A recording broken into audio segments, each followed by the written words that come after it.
करना है first year के सब्जेक्ट का, कि जिसमें, क्योंकि जब हम एकदम से जाके इंटर्नशिप में जाके तैयारी करते हैं ना, तो इट बिकम्स वेरी डिफिकल्ट। और ऐसा नहीं है आपको एकदम से सारी चीज़ें इकट्ठे करनी है। जब आपकी वैकेशंस है, वैकेशंस में आप थोड़ा थोड़ा पढ़ सकते हो, या फिर आप दिन का रूटीन बना सकते हो कि भैया मुझे दिन के 40 क्वेश्चन निकालने, इतने काफ़ी होते हैं। एंड उनका जो चीज़ें हमें मग अप करी होती हैं, हमने भूल जाते हैं, उनको आपको एक बार रिवाइज करना होता है, दैट्स इट।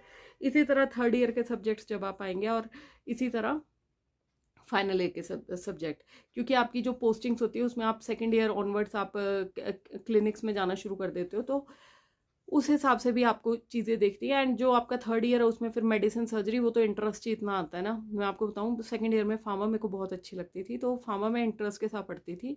तो उसमें कई चीज़ें होती हैं, ग्रे बेबी सिंड्रोम का मतलब एमसीक्यू में तो बहुत बाद में आया, बट मेरे को आदत थी कि यार इसमें पढ़ के देखो, क्योंकि आपके रिलेटिव्स के तो आपको पहले ही फ़ोन आना शुरू हो जाता है फर्स्ट ईयर में। अच्छा यार हमें खांसी जुकाम हो गया, इसकी दवाई बताना, बल्कि उस टाइम तो हमें कुछ पता भी नहीं होता है, ठीक है, ये आप लोगों के साथ भी होने वाला है।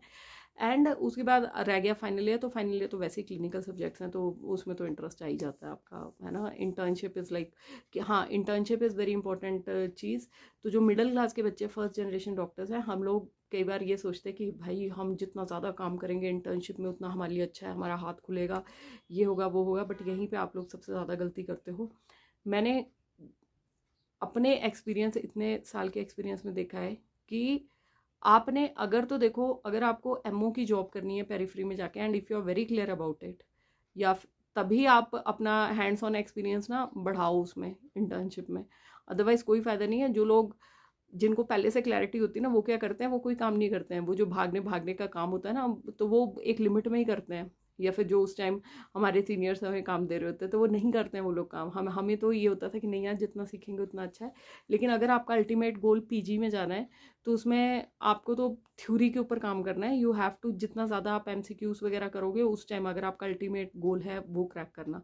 अगर आपका गोल है कि मुझे आफ्टर एमबीबीएस क्लिनिक खोलना है, या फिर कॉर्पोरेट ज्वाइन करना है, या फिर एमओ की जॉब करनी है, तो उस केस में तो आपको देखो प्रोसीजर्स आने चाहिए। क्योंकि जब आप जाओगे हॉस्पिटल में, तो कई कई बार तो ऐसा होता है कि वहाँ पे सिर्फ एक एमओ होता है और एक पियोन होता है क्लास 4।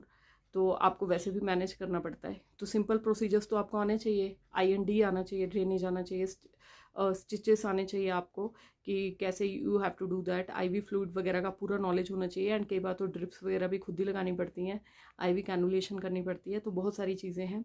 एंड आपको खैर वो एक अलग ही एक टॉपिक है कि पेरीफ्री में एमओज का क्या वो होता है। एंड इसके बारे में बहुत वेरिड ओपिनियंस रहती हैं। सम पीपल से कि